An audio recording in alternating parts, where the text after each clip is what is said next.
Great, thanks. Thanks, Rick. Thanks, MidCon chapter in Oklahoma City. Glad to be here and talk about Rebellion Energy Solutions. I think I have a clicker. Here we go. This company was founded by Stacy Teresho. She, some of you may have heard of Rebellion Energy. She kind of went through two iterations, one in the Scoop Stack and one more recently in the Powder River Basin.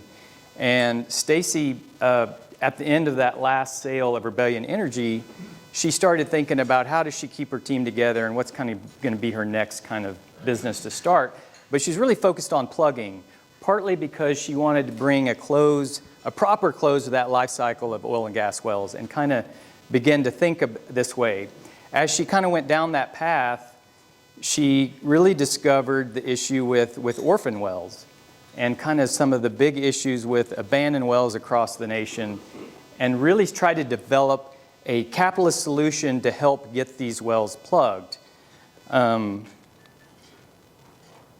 I think most of us in oil and gas, we probably didn't really know the extent of the problem. Maybe some of us did that have experienced it, but I don't think we truly understood the amount of wells that are left unplugged.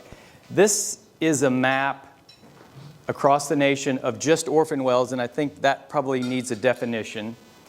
There's this segment of orphan wells and abandoned wells, and an orphan well is simply an abandoned well, but it's actually just gone through the regulatory process to get documented. So basically it's an abandoned well that's been documented orphan, and that's done by our state regulatory agencies. And whether that they have done a really diligent job of qualifying those as orphans is another question. And I don't think we have. The EPA estimates there's about 3 million total abandoned wells, and we have 120,000 documented orphan wells. So there's a huge subset that's not on this map that will one day be orphan. So a massive, massive problem that we have confronting us. You guys can see in Oklahoma, kind of the dark red there. I think generally speaking, Oklahoma's done a pretty good job of documenting them. If you look at Texas, quite a few wells, but you know, it's a big state. There's a lot of drilling there. I would argue either they've done a really great job of plugging all these wells, or they're behind on documenting, and most likely it's the latter. So I think one thing in talking to you guys and Charlie, I was talking to him and we were talking about orphan wells left on land and how this kind of really puts a stain on the oil and gas industry, that we've left these landowners with all this mess, some of it pollution, old piping left on the ground, and I've seen this a lot myself, that they've dealt with it for not just a few years, but for literally decades. And I think that, you know, if we can find a way to clean these up, it's only going to reflect positively on the oil and gas industry in general. And everyone knows we can use the help right now, most likely. They pose significant threats to our environment. It kind of doesn't really help that social license to operate. So I think anything we can do to do that, to help find these wells and plug them properly, is a benefit for the oil and gas industry. And Stacy started working on this concept, as you probably have heard of carbon credits. It's been a pretty divisive issue, I would say, in the oil and gas industry. But it's a way that we're finding to help pay for this. Because the fact is, there's just not, even with the federal fund dollars of $4.7 billion, it's woefully not enough to plug these massive amount of wells. And basically, a carbon credit, as you guys may or may not know, you know, a lot of public companies have come out and said, we want to be net zero by 2030 or 2040 or 2050, whatever it is. But there's no way they can do it without some help. So they continually have emissions. And so carbon credits are a way that they can reach those goals and communicate that to their investors, that we've become net zero by their timeline. And so that's all we're trying to do, is provide that, and then provide that funding to help plug these wells. So we think it's a win-win. We're kind of bringing, you know, whatever your thoughts are on climate change or CO2 emissions, we're kind of bringing these two together to create a solution that benefits oil and gas. So I think it's a great opportunity for people that can actually come together with some alignment. One thing, though, that we've got to think about as we develop these carbon credits, number one, are they real? So can you measure them? Can you quantify them? Are they additional, meaning would this happen without this initiation, or would it just sit there? Would these wells leak forever, or for whatever other carbon credit you're developing? Are they additional? And are they permanent? And I think we can make them permanent.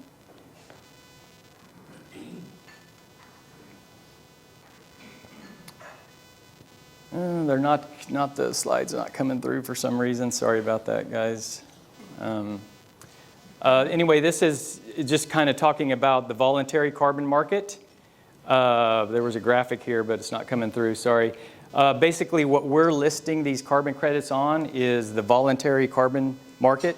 So this isn't a cap and trade system. This is just a voluntary market that is provided through a registry and us being a project developer. And then we go to net zero buyers looking to purchase these carbon credits. And that cycle is continually growing. We're seeing significant growth, especially lately in that market. And it's just basically each ton of carbon that we create, it has its unique identifier, so that can be retired and never enter that cycle again once it's sold. So again, there's all kinds of quotes out there on how big this market could be. I don't think we truly know yet. A lot of folks think that price per ton of carbon should be north of $100. Right now you see anywhere from $1 to $50 a ton. So it's kind of varies, but there's no doubt that there is growth. There is demand for this through all these companies trying to reach net zero targets. So we think this is a possible solution to help repair the orphan wells. So how do we create these carbon credits with real community impact? I think I'm going to talk a lot about, carbon credits are great, but how do you create a high value? Because it is an open market, and a lot of that value is determined on how you can validate it and what co-benefits it comes with it. So we're trying to think of ways, how do we make this a high value carbon credit? And I think orphan wells kind of offer a unique solution that they can hit all these parameters from they're real, they're additional, and they can be permanent. So I think there's a unique opportunity with orphan wells to create what would be a really high value carbon credit. Again, none of my infographics are working, so I wonder if I can fix that, Scott. Let's see. Sorry, guys.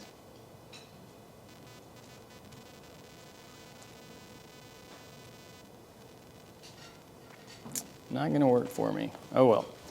All right, so this infographic was something from the Integrity Council for the Voluntary Carbon Market, and it basically is talking about how do you create a high value carbon credit. We talked about it's real, it's permanent, it's additional, is it certified? And we work with a group called the American Carbon Registry, and they were one of the first registries to sell carbon credits, and that was back in 1996. So they're very much a established registry, and they also developed the methodology that we use for orphan well plugging. So American Carbon Registry is one of these that we think helps give us validity in the processes and the methodology that they use. Again, can this be transparent? So when we market and sell carbon credits for buyers, we have a data room, and every piece of information that we gather on that orphan well goes in that data room. So it's very transparent. All the data we collect is very transparent where they can see that. And then the other last piece that we think is going to add a lot of value, does it have co-benefits that come with it? After the restoration, after we're done here, can we leave that land in better shape than we found it? And we think the answer is yes. And that, paired with all these, will create a much higher value carbon credit. So how do we do that? Number one, we got to identify these wells. It's not as easy as it may seem. We use an ArcGIS mapping system with our field guys with an app. They have lat longs on there. They go out and they try to find these, but there's literally everywhere, so sometimes it's difficult. So a lot of times we have to work with state agencies to help define which one is the proper orphan well. A lot of times they're in so much cover you can't find them. And we do these kind of initial sweeps using just remote methane leak detector, so just a laser-based laser. And we do these initial sweeps and try to find wells that are showing methane. What we've been to over 2,000 wells since we started this last year, and about 12% have leaks is what we're finding on average. Now that can change depending on what basin you're in, that percentage can change, but on average, that's what we're seeing, about 12% are leaking. And so once we find one that's leaking, then according to ACR's methodology, you've got to have 2 baseline emissions tests. That first baseline needs to run for a minimum of 2 hours. And then if that looks like it's positive, like it has enough methane there, that will pay for the well. Then we'll come back, you have to come back 30 days later and catch a second baseline emissions. And as long as those 2 emissions come within 10% of each other and less than a 1% slope decline over that 2-hour period, then that qualifies it to be listed as a project. And then from that point, then we can go ahead and take ownership of that well. So the state in Oklahoma has something called the 1073 exchange, where it just allows us to take operatorship of that well. And then after that, we got to plug the well, then confirm 0 emissions. So we do a post-emissions test to confirm it's 0. Then we do and this goes kind of above and beyond the methodology, but then we do a 30-day post-emissions test. Then we do a 90-day. And then from that point on, we'll do yearly tests. I think that's going to be critical to create what I talked about, these high-value carbon credits, that we have a way to validate that we truly stopped methane. And I can tell you, UVT here, as we were just discussing it, it's not as easy as it might seem to stop methane. It is a challenge. It can find a way. That molecule can find a way. But we got to create that integrity for the carbon markets to make sure we stop that methane. So that is something I'm uniquely passionate about and have a little bit of understanding of how to properly cement wells. And we're really going above and beyond to prove that. Once we confirm that 0 emissions, we can list it as a project. It goes through a validation and verification phase. So we have to have third-party validators go through all the data, prove that it was accurate. They actually come to the well, they observe that it was plugged, that it has 0 emissions. And our first project that process took about 6 months.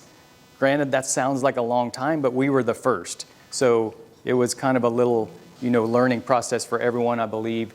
And we're in our second phase now, and it appears to be going a little bit quicker. But I think from start of validation to actual verification, you're probably in with 3 to 4 month range.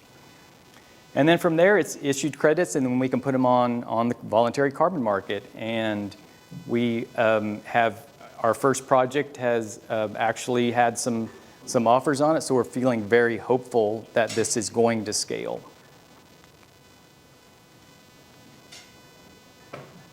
Well, again, nothing to show here. What was on here was some of the tools that we use.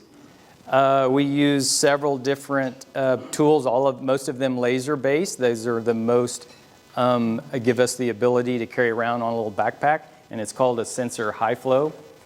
And it's basically has a mechanism on it that we can go and hook up to the well if we need to, or if it's just open casing, we find a variety of just open casing, or we find valves leaking, we can actually pull that methane in and quantify it.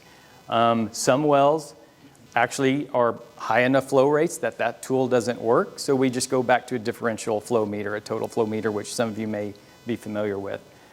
We also use OGI cameras, so optical gas imaging. We can kind of see that emissions. We think that's kind of important to show to the buyers that, hey, this is actually leaking methane. And it really runs the gamut on what we see. Wells that are in shallow basins tend to leak much less than some of these deeper basins. But we see everything from 1 MCF, just vapors, to wells north of 10, 15, 20 MCF occasionally. So how does the math work here? And everything on the carbon markets is listed as a CO2 equivalent when we're measuring methane, so it's carbon dioxide equivalent. And just to show you a little bit of math, 1 MCF of methane, about 19,000 grams a day, that's 7 tons per year. And then the way they convert that is they use something called a GWP 100. So we know that methane has a higher warming potential over this 100-year period than CO2. And right now, that's a 28 multiplier that's used in the methodology. So that can actually equal about 200 tons of CO2 per year. And then the other assumption that's made is in the methodology that if left untouched, that will leak at minimum the next 20 years. And so then that's, over a 20-year period, is 4,000 tons of CO2 equivalent on a 20-year period. So you see how that begins to add up. And then I had a little infographic here showing the costs. We don't know the cost exactly. We listed our first project at 16 bucks a ton. We think we'll probably get that. But we don't know that. We haven't established that value. And part of establishing that value is showing that it is a high-value carbon credit, that it meets all these parameters to be a high-value credit. But on this infographic, which is not showing up, it's basically showing different price points. And we think, you can see at the cost to plug a well, there's some studies that show that on average, you're spending about $80,000 to plug a well. I can tell you from our experience, it runs the gamut from very shallow wells that might be $30,000 to very deep wells that could be well north of $100,000. So not a cheap process. And again, to do it properly, to abate that methane, it's definitely more expensive. Why did you use 20 years?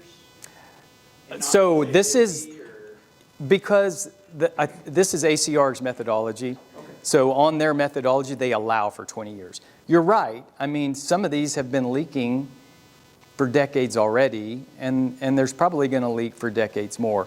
But it's trying to just give it that integrity that, we're not trying to do more than we said. We're trying to be reasonable, as rational as possible, that we think these wells will leak for the next 20 years. And I think that's a rational approach. Sure. It may not be accurate, but it does give some rationale behind, establishing a volume.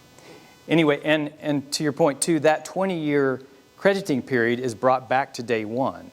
So we can sell those credits on day one, saying that it's going to abate methane for the next 20 years. So that's kind of what really helps make this work as well.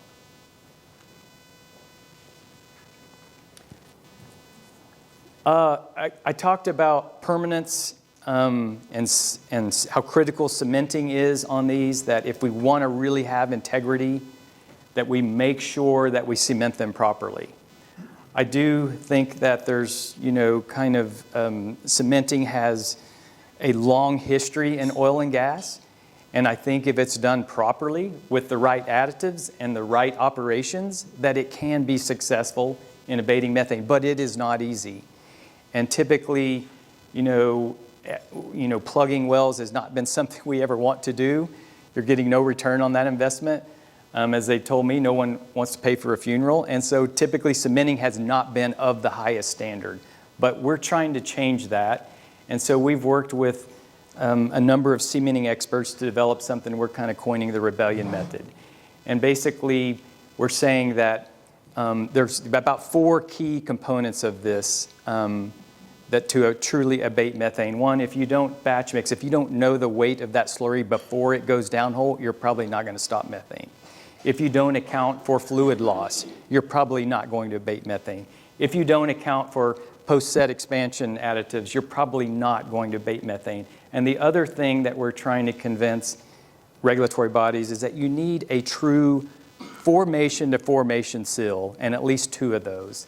So we do one downhole and then one up just below the water table. So I think if you don't get those wall-to-wall seals, if you don't account for the right weight of that slurry, you're probably not going to stop methane. And the thing is, this is so different because no one's measuring emissions before they plug. No one's measuring emissions post-plugging. So this is really unique. So I know maybe you see on social media a lot of folks showing leaking wells after they've been plugged. It's probably not uncommon. It's just the fact that there's no true studies around after a well's been plugged, is it leaking? And I would argue that they probably are, that if they didn't follow the highest standard on cementing, you're probably not abating methane. But if we're going to sell a carbon credit, by God, we better make sure we can prove that we've stopped methane emissions. So we go through a very long process of taking samples, checking those samples in a lab, and maintaining samples, holding them back, that we're doing longer-term studies on proper cementing methods. It is a significant more expense, but again, if you're going to maintain the integrity of this methodology and cementing orphan wells, I think it's critical. But I think it can also up the game of the industry as well, and I think there's a lot to learn. Again, maybe new cementing methods, maybe new styles of abating methane, but I think there's going to be a lot to learn here because it's just not been done. Again, this is showing an infographic of the UN SDGs and some of those that we meet. I think in 2015, the UN set these 17 Sustainable Development Goals, and the goal was just to bring nations up to a target on how to meet, kind of basically make the world a better place. And when you list these carbon credits, if you can qualify those UN SDGs, which ones you meet of those 17, then in theory, that's going to create a higher value carbon credit. And so just on orphan wells offer this unique opportunity. And on some of these SDGs that we think we can hit 5 of them that we get qualified for, that we'll get credit for that. One of those being that orphan wells are close and oftentimes to people's homes, and so they can create major risk for that. Also, another one that's a UN SDG is, does it create opportunities and jobs? And I think we can do that with orphan well plugging. And it brings pollution prevention as well. We're offsetting methane. It helps on issues with climate change and meeting the Paris Agreement. So we think we hit a lot of these SDGs and we can qualify these in our projects. But also the last one, once we restore this land, is creating better life on land post plugging.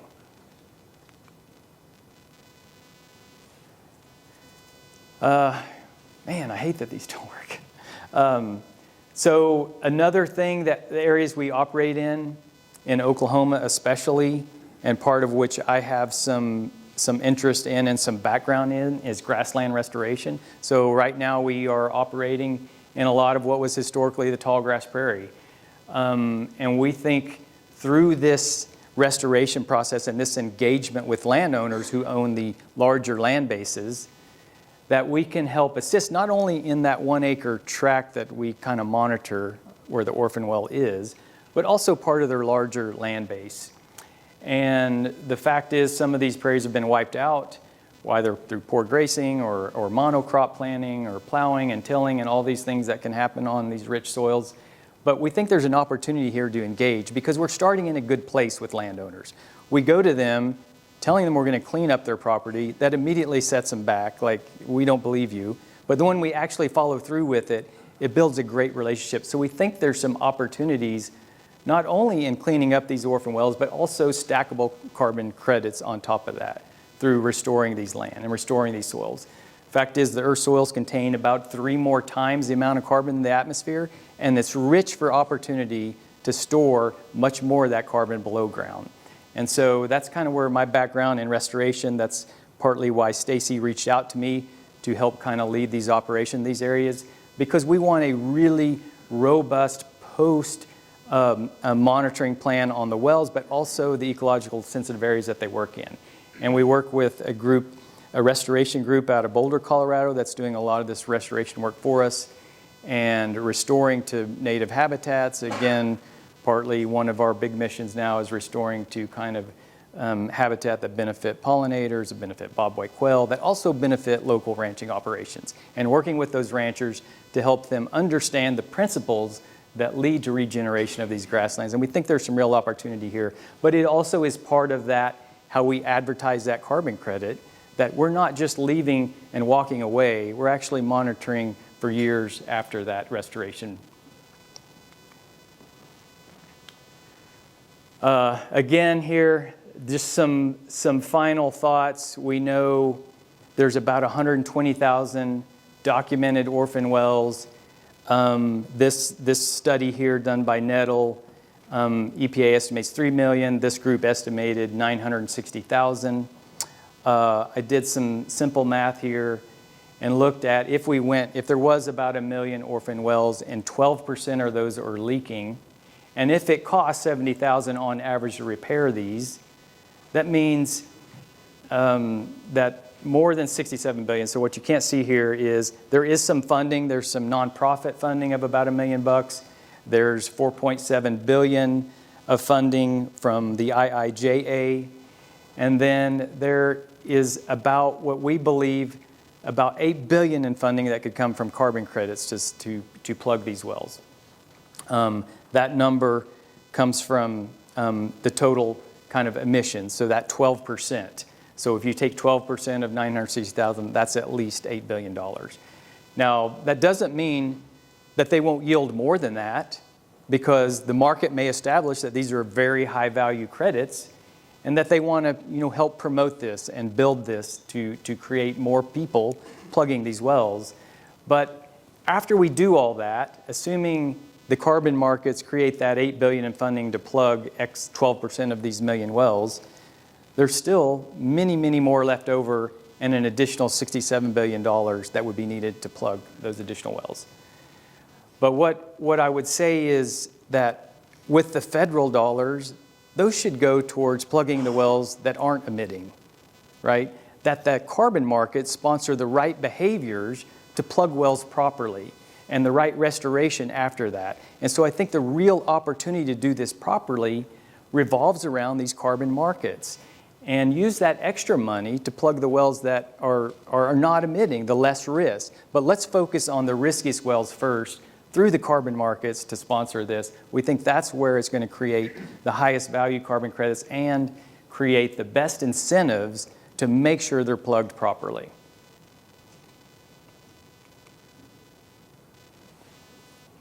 Anyway, so thank you guys for kind of listening through our opportunity here with Orphan Wells. Be happy to answer any questions from anyone.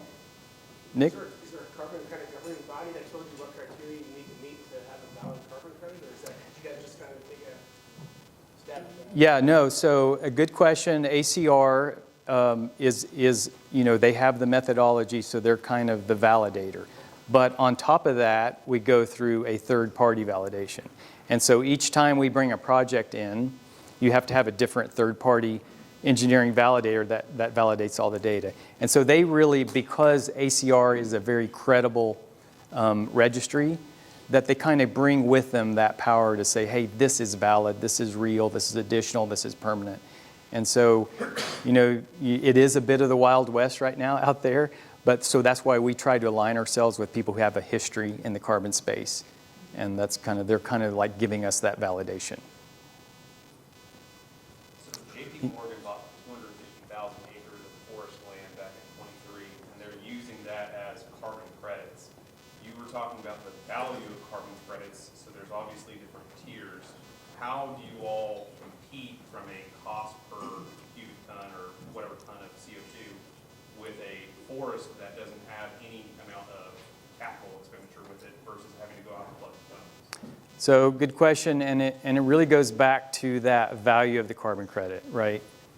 So number one, we can measure that methane coming from the well precisely, right? When you're dealing with forest, it's a little more difficult, right? It's a little more kind of ambiguous. But on top of that, the one thing that I focused on was permanence, right? So when we plug that well, if we do our job properly and we use the highest standards to plug it and we truly abate that